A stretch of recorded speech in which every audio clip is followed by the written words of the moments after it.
Okay, TJ and Friend Truck Driving School. I just entered the truck and I closed the door.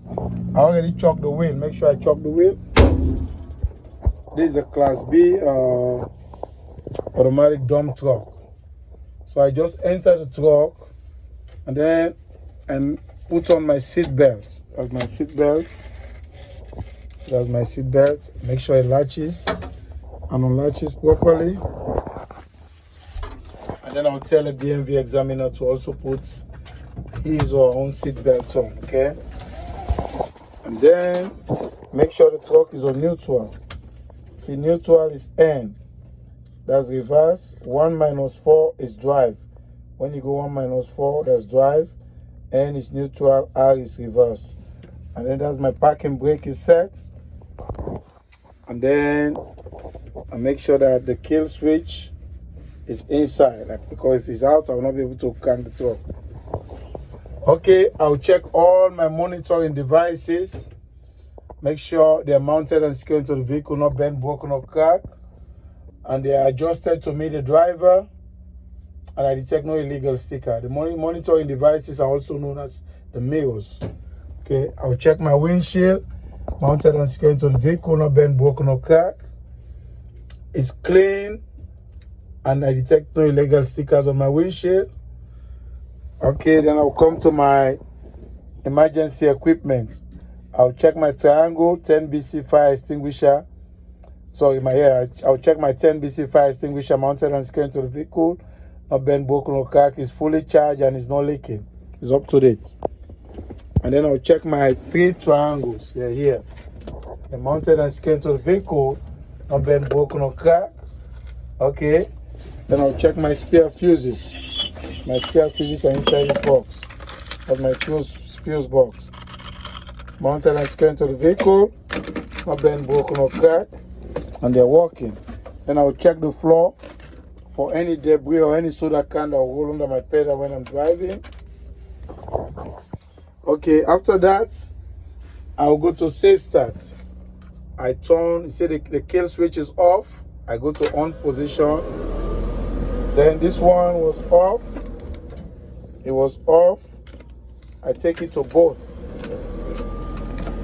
Turn it to both. Good. After that, I come to this A and B kill switch. I press both of them together. Good. So that's how I crank the truck.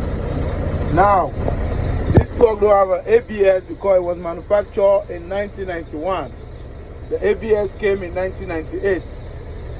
So because of that, there is no ABS light on this truck and there is no DEF light also. This truck was manufactured way before DEF came. So there is no ABS light and there is no DEF light. So right away, so I don't have to check my ABS and DEF for this truck. So right away, I'm going to my light. I check all my light. This is my left turn signal. See, that's my left turn signal. When I push it, see, it blink on. I say it blink from there. That's my left turn. My right turn. My left turn, sorry. When I push it backward, it's my left turn. See, it's blinking. Then when I push it forward, that's my right turn signal. They're working properly, okay? Then these two here, they are my headlights. When I push them forward like this, they're working properly. Okay, this is my 4-ways. When I lift it up, see, my 4-ways are working properly. These two, they are my windshield wiper. I lift them up, they're working properly. Then this is the windshield wiper, fluid. When I press it down, then fluid comes from the windshield, both of them. So they're working properly. Then I push the wiper down again. All these bolts in here, they are my heat and my defrost. Okay, they were in like this. I have to pull them out to make sure that they're working. I feel it for heat and cold. See, defrost. I heat and my defrost. So I feel it. Make sure they're working properly. So I charge it for heat and cold. Okay. My heat and my defrost are working properly. See. Okay. So that I turn it off again. My heat and my defrost. Then I'll come to my CD on. It's down here. Working properly. This is my highway on. Working properly. Then I'll check all my strobe lights. They're working properly. These are my strobe lights. All of them are working properly. This one don't have AC, but it have fans. So I make sure the fans, everything is working properly. Okay, then I turn them off. My engine brake, that's my engine brake. Make sure it's working properly. Okay, after I've done all this, I'll build my air pressure between 120 to 140 psi. Between 120 to 140 psi, that's my air pressure gauge. I should hear my governor sneeze at around 125 psi. So if you don't hear the governor, because I was doing other stuff, I don't hear the governor switch, sneeze, sorry, I have to pump the brake a little bit down, and then I gas it again for me to hear the sneezing. So that's my air pressure gauge. See the air. I wait for the governor to sneeze at around 125 psi.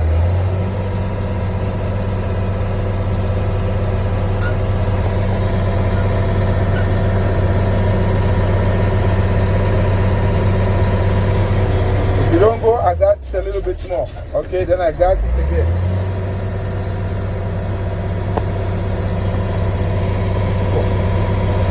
It's moving out.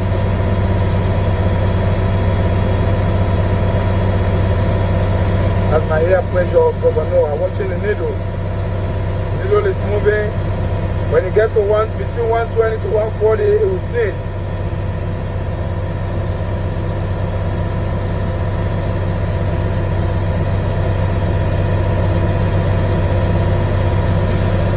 Good. It sneezes at 125 psi. So that was a good test. That means my air compressor governor is working properly. Okay. So now I'm going to do my air leakage test. I think I've checked everything here. There's nothing more left that I never checked. So now I'll come to my kill switch again. I turn my kill switch to the off position. Turn this one that is on both. I turn it back to the off position. And then I pull the kill switch off. This one, this red valve.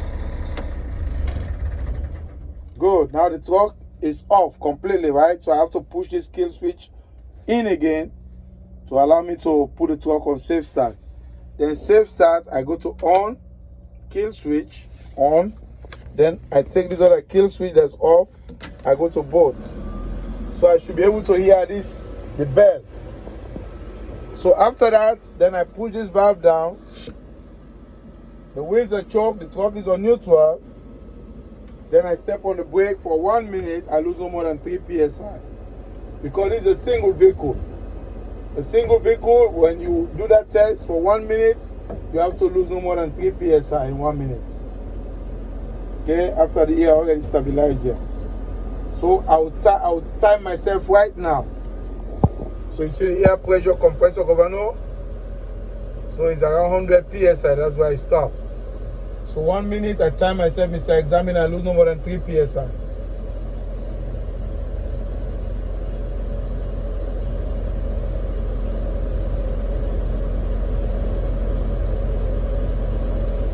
You have to make the stopwatch. You show the stopwatch to the examiner. You're not timing yourself just for yourself. You're timing, make sure that the examiner see what you're doing. Because most people have failed because they don't show the time to the examiner. So okay, after that 1 minute, then I'll say, Mr. Examiner, I lose no more than no more than 3 psi. That was a good test. So I come off the brake. Then now I'm going to do my fan brake test. I will fan my brake at 60 psi. The buzzer alarm will come on. This is the buzzer alarm, the low air pressure warning alarm. At 60 psi, see? You have to come on around between 55 to 60 psi. Good. You see the light? See around 60 psi, between 55 to 60 psi. The buzzer, the warning buzzer came on. It's right up there. Okay, so I'll continue to fan the brake between 40 to 20 psi. This, my parking brake should pop out. So I'll fan the brake. So it just pop out, you see? So that it pop out at around, that means it's 30 psi. So that was a good test. Yeah, it pop out at around 30 psi. So you have to tell the DMV all that. If you don't tell them that, they will fail you. Okay. So that was a good test. My parking brake pop out at around 30 psi. 30 psi. So now I'm going to start the truck again. Now it's already on safe start. Safe start, safe start. So I'm going to just turn the bolts A and B together. Go. To build up my air pressure again between 120 to 140 psi again. And when it sneezes, I have to tell them it sneezes and I have to show them the psi where it sneezes. So I'll gas the truck again. For me to build up that air pressure again between 120 to 140. See, the buzzer alarm is on. As soon as I pass 60, it will go off. See?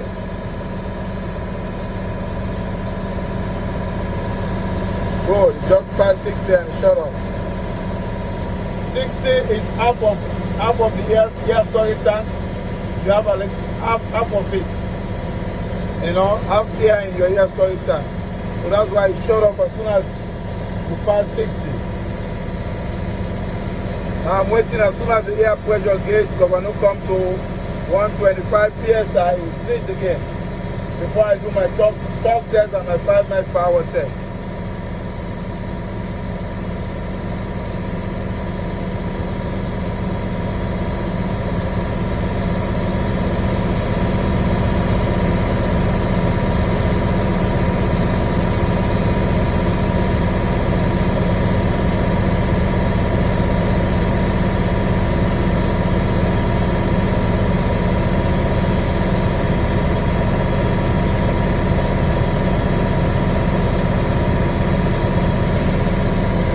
Okay, good. So my air compressor sneezed again at around 125 psi. So that was a good test. Okay. So now I'm going to check my parking brake to see if it's holding. So I'll put the truck on drive, which is 1 - 4, and then try to gas the truck. The truck did not go nowhere because my parking brake is holding. So that was a good test. Now I'm going to put the parking brake in. I still leave the truck on 1 - 4. Then I move 5 miles per hour forward. And the truck, my steering wheel, then I come to a stop. My steering wheel should not pull to the left or to the right. So I'm going to check for that. So that's the truck 5 miles per hour. Okay, yeah. I move the truck 5 miles per hour, I come to a stop. And then after that, I'll tell the DMV that my steering wheel did not pull to the left or to the right. I stop in a straight line. So that was a good test. But I made a mistake. I should have gone down to remove the wheel choke before I do that. So remember, when you're doing the test, always don't forget to go out and take the choke before you do that 5 miles per hour test. Okay? Then I'll put the truck on neutral. I release my parking brake, pull it out. Then I'll tell Mr. Examiner to go outside and check all my lights. And the examiner will go out there. He will tell me to put my left turn signal on. I put it, right turn signal. I put my right turn signal on. Then he will say put the four ways on. I put the four ways on. Then he will tell me to step on the brake. I step on the brake. He will tell me to turn the headlights on. It was off, now I turn it on. Those are the headlights. These are the high beam and low beam. The high beam and the low beam is down here. This truck is old school. Yeah, that's the high beam and low beam. When you press it like this, that's high beam. When you come off, it's low beam, okay? So after you do all that, they will tell you to put it back on reverse. You put it on reverse to make sure the reverse light is working. Then put it back on neutral. Though anytime you want to put it on gear, you have to flip this up. Flip it up, then you go to gear. Okay, flip it up, then you come back to neutral. You have to flip this up all the time. So after I've done all this, then the DMV will tell me, okay, you passed the Incab inspection. Then he will tell me now to go outside and do the outside part of the inspection, which is the outside pre-trip. So I'm going to do the outside pre-trip now, okay? So let me turn the truck off now. This is a kill switch again. Pull the kill switch off. Push it back in, then go back to off here. Kill switch off. And then from both, I come back to off. That's it. The truck is off now. So this is a TJ and Friend Truck Driving School. That's how you do a comprehensive in-cab inspection on the Class B dump truck. Okay, thank you.